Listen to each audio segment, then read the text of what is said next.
Hello and welcome to ANC Decides, the show that gives you up-to-the-minute commentary and analysis of building up to the ANC's December elective conference. I'm your host, Mfundo Mabalani.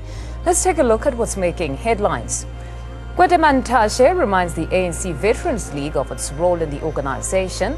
He cautions veterans that they're not immune to factionalism. Mantashe emphasizes the need to manage ANC succession. ANC Secretary General says the party needs a good reason not to elect Cyril Ramaphosa. The SACP has read the Riot Act for always threatening to leave the tripartite alliance. Mantashe says there's no need for populism and unscientific adventurism. ANC General Secretary Gwedemantashe says ANC veterans must not abandon the ANC. Mantashe says the veterans must have the boldness to tell ANC officials if they're wrong. Mantashe said the party looks up to the veterans for guidance, but since their voting structure, they cannot be regarded as impartial. He then hit out at the veterans who boycotted the ANC's National Policy Conference as not fulfilling their duty. It now remains to be seen if veterans will work within the structures of the ANC and not as a parallel structure. Totally against that. I believe in people being very trustworthy and people ensuring that they service our people at grassroots. We have to politically educate them. Times are changing, yes, but ANC is ANC. We are the vanguard, and we will go there, well prepared and talking one language, because this is our home. We don't know any other home. ANC is here to rule. Of the ANC, we say the Veterans League has the objective of ensuring that veterans make full and rich contribution to the work of the ANC, to the movement and to the life of the nation. You don't do that in the conference, you do that in the life of the movement. Factions in the ANC, you're not immune from them. As veteran, you're not immune from these factions. You can't be immune, but you can, once you are organized properly, structured properly, mitigate against these factions. Comrade Jacob Gedleihlekisa Zuma said the role of the Veterans League is to play a crucial role in the life of the organization of the ANC. We also emphasize that as the ANC Women's League, that we need you. We need to guide the branches of the ANC so that we build this ANC. We want to see the life of this ANC to reach another 105 years through your guidance as veterans.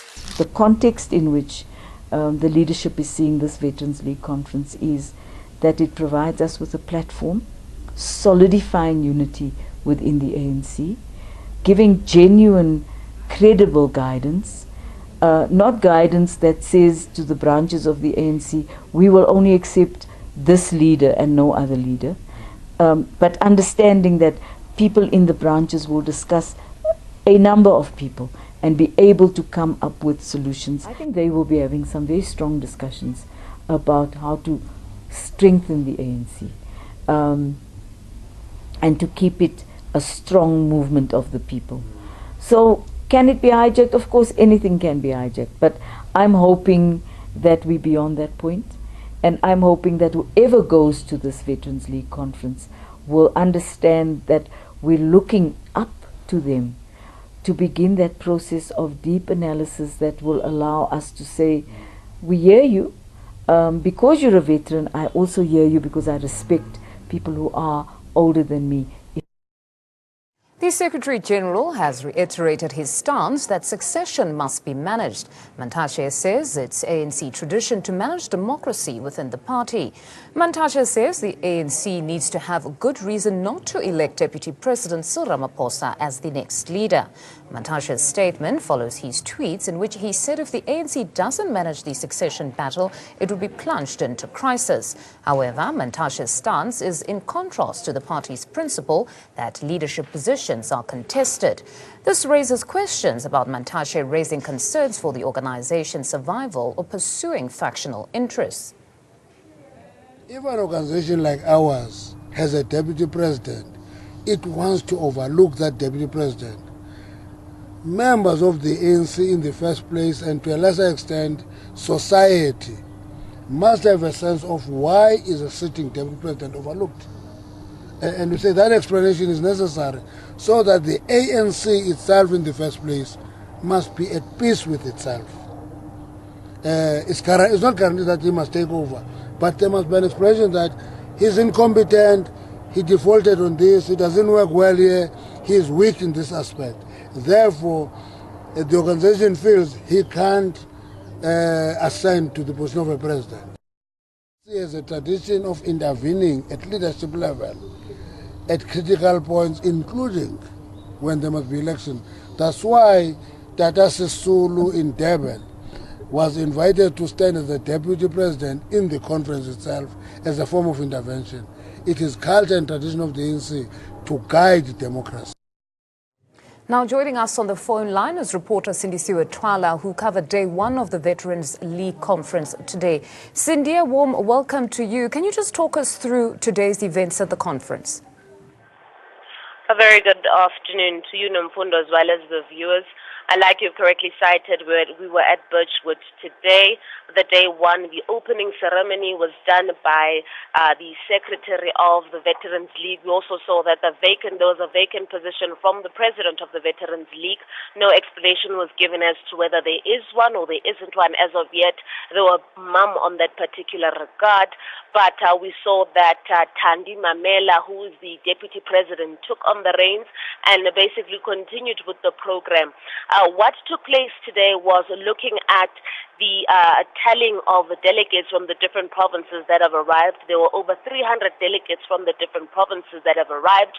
And we also saw that the Secretary General, Gwede Mantashe, took on the position that the President was expected to address, but he addressed on the part of the President, basically citing that the organization is in a challenge as of yet, that there are a lot of parallel structures in the organization, even in the Veterans League. He cited that the 101 stalwarts and veterans who are having dual membership in the Veterans League and also in the also signatories of the For the Sake of Our Future documents, that particular respect or perspective is harming the organization. Another interesting thing that came out of that particular speech, he said that the veterans are supposed to guide the leadership in the decisions that they make, but they must guide the organization from one voice. He said that the numerous structures that have been formed are unfortunately causing the tension between the veterans and the NEC. What he also cited is that unfortunately the veterans are also not immune to the factionalism that they continually cite in newspapers, in the media and so forth. Just to give perspective to a listener or viewer rather sitting at home, that the Veterans League is one of the structures that are going to vote come December. The Veterans League is a structure that will have delegates that are also going to be voting in December, part of the organization, while other parallel structures that have come out do not have a mandate in the organization to vote at the end of the year. So they do have a voice. This particular thing was also criticized by Gwede Mantashe extensively. He was saying that because of the veterans having voting power, that they themselves might find themselves in a situation where they are part of a faction knowingly or unknowingly. So you're saying that at this point, them deciding to perhaps boycott the policy conference meant they were in fact taking a position when it comes to these factions? He also clarified on that, just to also give more clarity. The veterans and stalwarts that boycotted the policy conference in June are not necessarily the Veterans League, though they do have a dual membership in the Veterans League. They have 106 or 101. The number goes up as more signatories join. The likes of Frank Chikani, Wallace Rode, Kathrada, may his soul rest in peace, Andrew Mlangeni, just to name but a few. So that particular structure, not citing that the people have mentioned boycotted, but that particular structure took a resolution to boycott the policy conference because they were not granted the consultative conference that they requested in April before that particular June policy conference. So them boycotting, yes, according to Gwede Mandasha, showed that there's factions even in the Veterans League, because the people have also cited are also part of the Veterans League, the official structure. No, Sidisiwe, thank you very much for that. We'll certainly keep in touch with you as days progress. The Secretary General also read the SACP the Riot Act on their threats to walk away from the alliance. This happens whenever there's a disagreement in the alliance. Mantashe said the SACP threatens to go it alone amounts to populism. Mantashe is himself a member of the SACP. He said there was no need to be adventurous without any scientific basis. The jury is now out on the SACP working within alliance structures or stopping the threats to walk away. Lemogang, a warm welcome to you. A very good afternoon to you, Fundo. Definitely we're coming live to you from Sibande TVET College in Mbelo, where a public lecture was just being held. And as you can see behind me, very cheerful students just after that delivery of the lecture. And of course, the keynote address was given by former ANC Youth League NEC member Mduduzi Manana, who is joining me currently just to take us through some of the things that he shared here with the students. Duduzi, thank you so much for joining us here on ANC7. Just talk to us about some of the things that the students can take away from your address today. No, thank you indeed. Today we're here at Sibande TVET College to talk about the role of TVET colleges in building a stronger economy for our country. And I shared some bit of insight of the work that we have been doing whilst I was still the Minister of Higher Education and Training in ensuring that we put our TVET colleges at the center of developing our economy, ensuring that our economy grows at a much desirable pace. I was saying to the young people today that the growth of the economy rests on the shoulders of a strong TVET system, and therefore it is important that we go out and persuade our young people to find TVET colleges more attractive, to find them as institutions of choice, because for a longer time our young people have been preferring to go to universities than to TVET colleges because of the pressure that was exerted by parents at times by teachers. But I was saying we have to now invite them to join the skills revolution so that we have a strong vocational system in South Africa which will support the industrial revolution that we are talking about. There can never be a fourth industrial revolution if we don't invest much on skills, if we don't ensure that we create an army of young people who are skilled, who will be able to actually build this economy of our beautiful country. And also, as a young person yourself who is a politician, very active in politics, talk to us about the need for young people to, take on leadership positions in the ANC and how that might even, unify the ANC and do away with factional politics, as you have put it. Indeed, in my address, I did say to our young people that we must work very hard. We must, persuade one another about the views that we hold, but we must live out of the factional life that has really defined us as the ANC for a longer time. We have to ensure that we build a stronger ANC, a united ANC, an ANC that will be led by young people who will respond to the needs and aspirations of the youth. Our young people are unemployed. We have to have young people who have a vision about this country, who understand and value education for what it is, as a tool to actually assist our young people, to rid themselves of the poverty, of unemployment that has been tormenting them for a longer time. So we do need a breed of young people who will take forward the work of Nelson Mandela, the work of Oliver Tambo, the work of Governor Mbeki, who will be able to take our people out of poverty to prosperity. And I think we have capable young leaders in the ANC. And as we go to conference, I insisted today that when they go to their branch general meetings, they must make sure that they send delegates who will see the value of having young people in leadership positions, in decision-making structures for what it is. We want young people who will go out, take decisions, take our country forward, and ensure that our youth, because we have, young people who are so dynamic, who are so opinionated, who want to make a contribution, they want to study, they want to be presented with learning opportunities. We need young people who will be able to do that, to present those opportunities, so that our youth can really be able to empower themselves, to empower their families, come back to the communities and uplift them and really rid them of poverty, of unemployment, of inequality.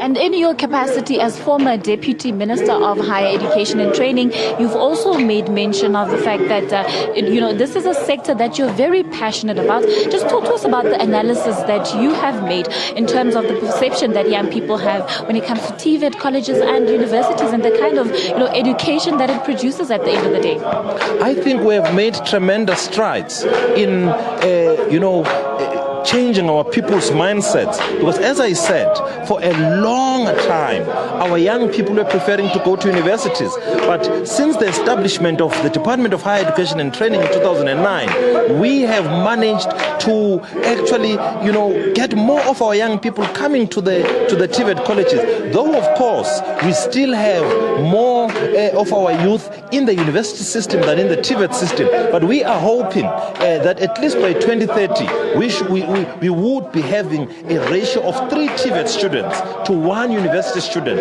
so that more of our young people come to colleges, acquire skills, artisanal skills, vocational skills, skills that are most needed by industries, skills that are most needed by the economy. So we cannot, and by so saying, we are not trying to downplay the role of universities. We still need a knowledge-based economy, but we need more artisans, more technicians, more vocationally skilled individuals in our country if we are serious about really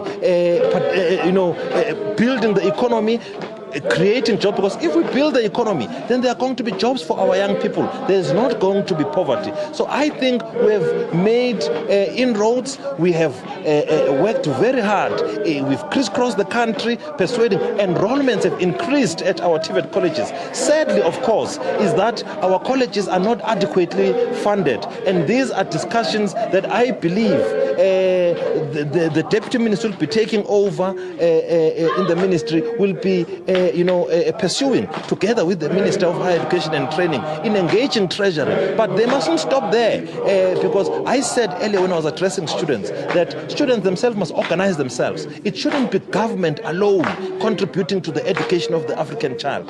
The private sector have a bigger role to play. After all, TVET colleges, universities, they are a feeder base for the private sector, for industries. Because remember, the major provider of employment is not government. It's the private sector, it's companies, it's industries. And therefore, they have to have a larger contribution, a bigger contribution to the education of an African child. And students have to organize themselves in an orderly way, not in an anarchical, in an orderly way, and go to the private sector and demand that they fund education. They shouldn't offer offer bursaries to students who will go and study and come back and contribute in their companies so that they maximize profits. They should fund education in South Africa. If government has to make laws in order to ensure that happens, so be it.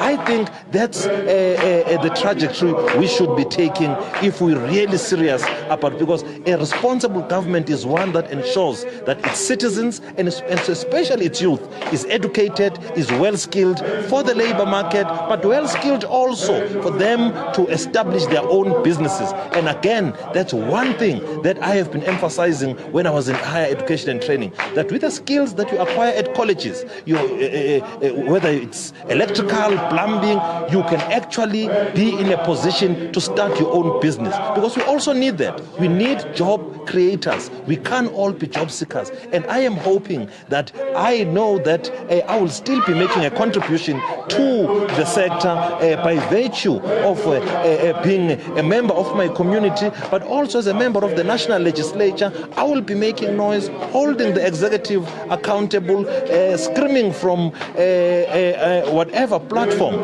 that education is an apex priority of this current administration, and therefore it has to be adequately funded.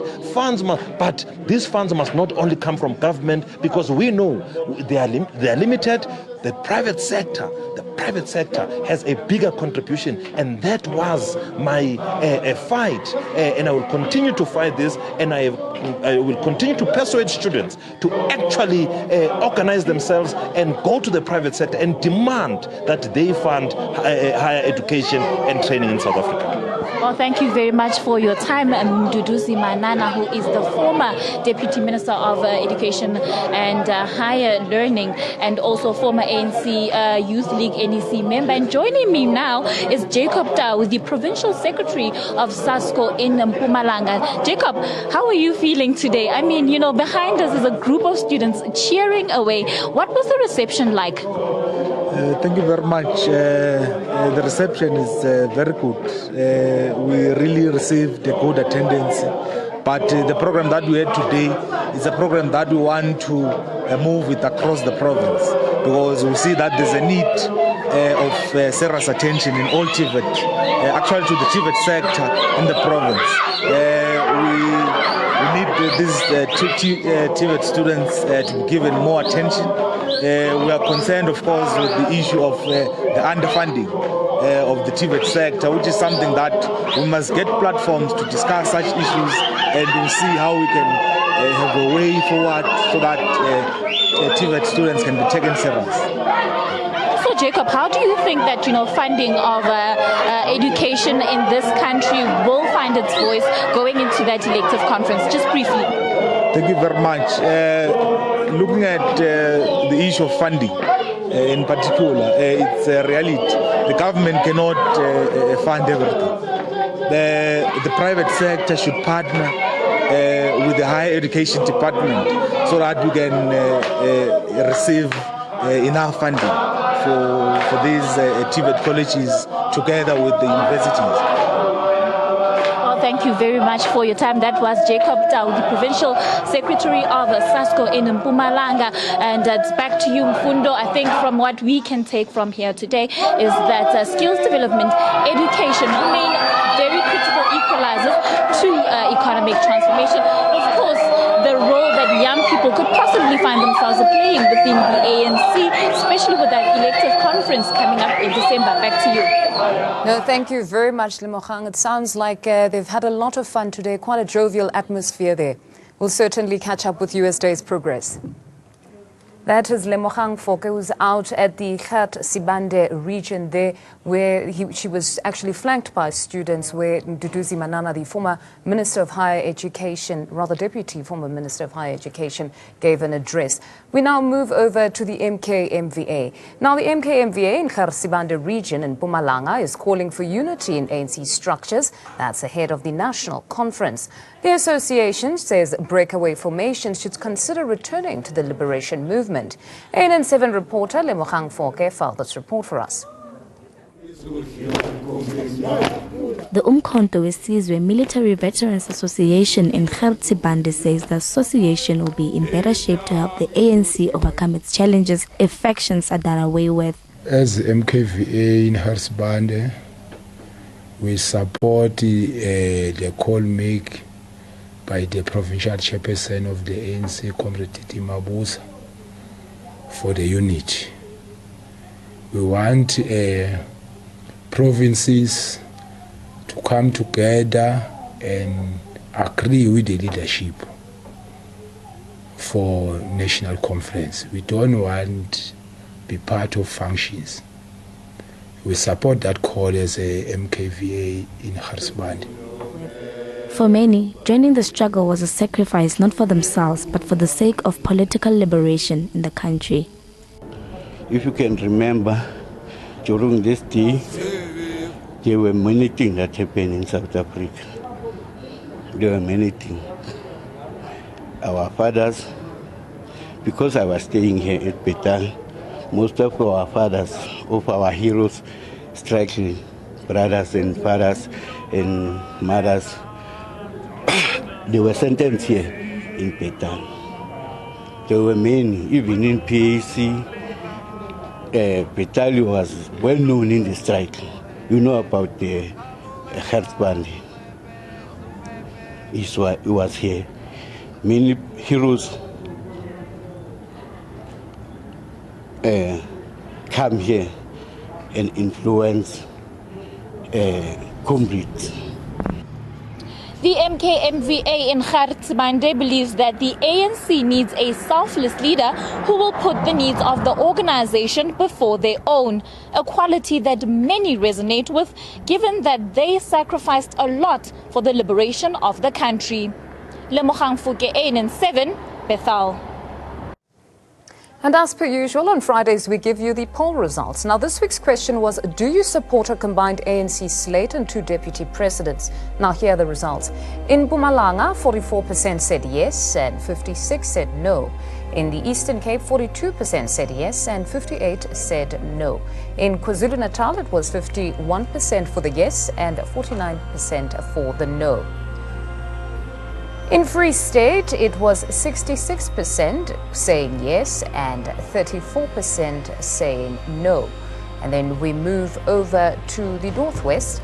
In the Northwest, it was 82% saying yes to that question, while 18% said no.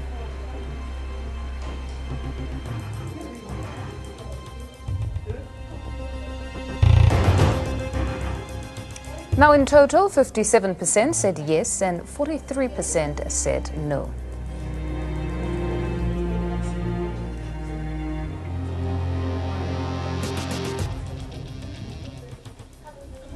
And that's how we wrap up this week's ANC Decides. Until next time.